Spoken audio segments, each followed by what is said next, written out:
Hi, it's me. I'm back after a bit of a hiatus. And, well, I'm just going to go straight back into it. Sorry for being away for a bit. I had some stuff going on in life, but I'm here now. So, what am I going to come back in straight away? Well, I'm going to talk about OSR. What a big surprise.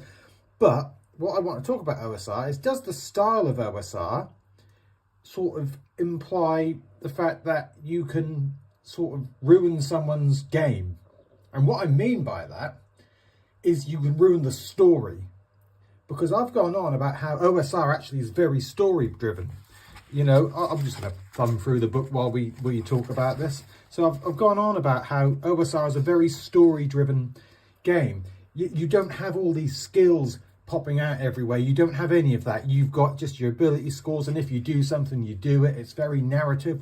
It's very roleplay heavy, I feel. Anyway, I mean, you can have that full-on dungeon crawl, but they're describing what you're doing all the time in the game, and you're invoking the thoughts and of what your character's going through, as opposed to just making arbitrary rolls about everything, which is great. And that's the brilliant thing about OSR style. But the thing that got me to thinking, does that OSR mindset, can it sometimes inflict on the story? Well, I'll give you an example. So in a recent game I did for a 5th edition I was running, one of my characters, I had an end boss, and one of my characters, and this is my OSR brain going on, one of my characters was a thief, and he scored a crit, and he scored incredibly high, and he had his thief secret damage and everything. Basically, he scored enough damage to one-shot the final boss. And I at the time I thought, no, he's done the damage. He's rolled openly. He's done it. He's one-shot the final boss, which is great. But it left the other players like, oh, we've infiltrated the castle. We've snuck into the castle and everything like that, and we're infiltrating, and we've worked out this, and we've killed some minions. But we get to the final boss, and then somebody else just steps in, whap, ooh, don't hurt the book. But yeah, whap, and that sort of takes away the game from the other players, and it's meant to be at its heart a joint communal setting. And I was going with the OSR thought of let the dice fall where they may, but then with hindsight, it may have ruined the game a little bit for the others. I wouldn't say ruined is a heavy word, but it might have, made it a little bit less enjoyable for them. So, but then my thought was, well, again, on the other hand, somebody's invested in a character, what they've built or they want, and they've got that lucky roll. Let them have the roll. So you've got the two schools of thought there with me. But the reason I say, to me, is because it's the more OSR style, let the dice fall where they may approach. And another thing that happened the other week, if you go to the Goodman Games site, and the Goodman Games run Dungeon Crawl Classics, which is an OSR style game. Some people might, quibble on whether it's a true OSR game. To me, it is. I mean, it's got more modern day mechanics, but it's just more, but it's definitely got the OSR style. It's all about Appendix N in the back of the original Dungeon Master's Guide, and it's a lovely OSR style book, but this isn't a review on that. So if you go to Goodman Games website, on their events page, they run one-shot introductory learning sessions of Dungeon Crawl Classics that you can sign up for free. That's in Eastern Standard Time, I believe. So I had to stay up late at night, being in the UK, to play it. And I stayed up late and I played the game. And in this true OSR style, and by the way, shout out to Brendan Lascelles from Goodman Games for running it.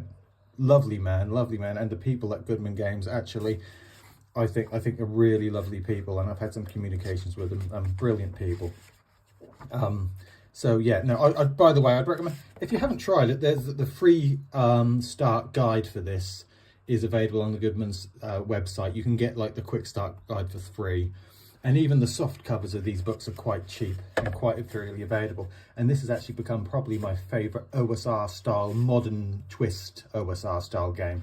Whereas my favourite true OSR style game, I'd say, would be Swords and Wizardry, but this one is sort of OSR style with the twist of the newer mechanics and everything like that. I think this one overshadowed out now for me, actually.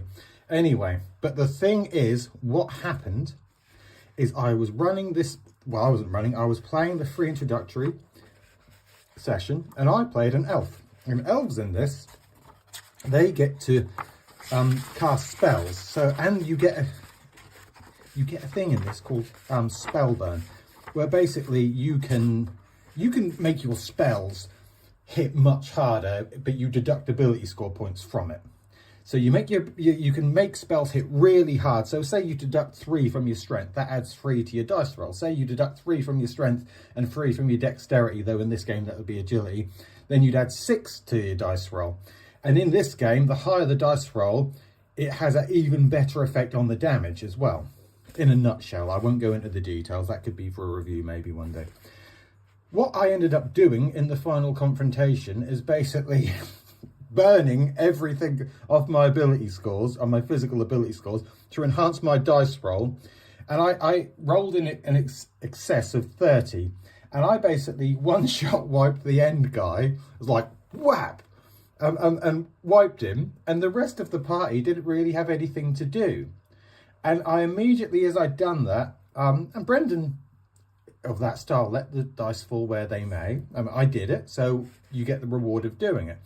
But as I did it, you know, I felt a bit guilty.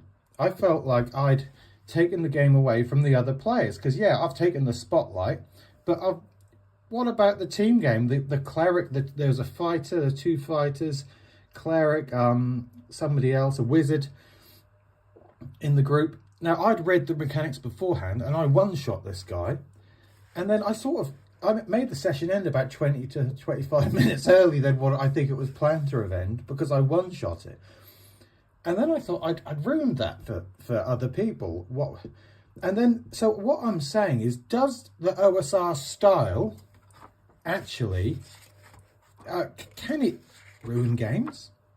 The letting dice, because the newer 5th edition style is about the story, and so we'll give someone extra hit points if someone did some extra damage. But if you're doing that and you're about the story, then you're taking away from the agency of the choices players make in the game to do the extra damage. But if you let players one-shot things because they're sort of metagaming a bit, then you're sort of ruining it for other people. So I don't know what the answer is, and I'd be interested to hear what you think. Is the OSR style of letting the dice fall where they may, and it being very brutal, and people just dying, characters and creatures and everything like that, is that a bad style of game, or is it a good style of game? And how do you counterbalance that with storytelling? Because if you've got a big bad and someone's sort of really worked at it to take this character down, and they should, but you know it's going to take away from the enjoyment of the other players, how do you balance that? I'd be very interested to hear what you think. So anyway, yeah, that's just my I have to cut that. So anyway, that's just my musings this week on, is OSR that style, that deadliness that doesn't just translate to character death, but it translates to sort of just letting the dice fall where they may. Is that something that you subscribe to? If you look at this, so this is the start of Dungeon Crawl Classics, and he's a very old school style game of Joseph Goodman. So he writes that it's not in this bit, it's in another bit. He writes in it like you should let the dice fall where they may, and just, you know, and everything like that. And I'm thinking, well, I like to do that, but sometimes it can ruin a story. Anyway, thank you for watching my video and my musings on, does OSR sort of, can that style ruin games, and is it a bad style? I don't know. I can see pros and cons, but I suppose there's that in everything. And as you know, we like to take a balanced view around here. Anyway, take care, all the best to you, and bye-bye.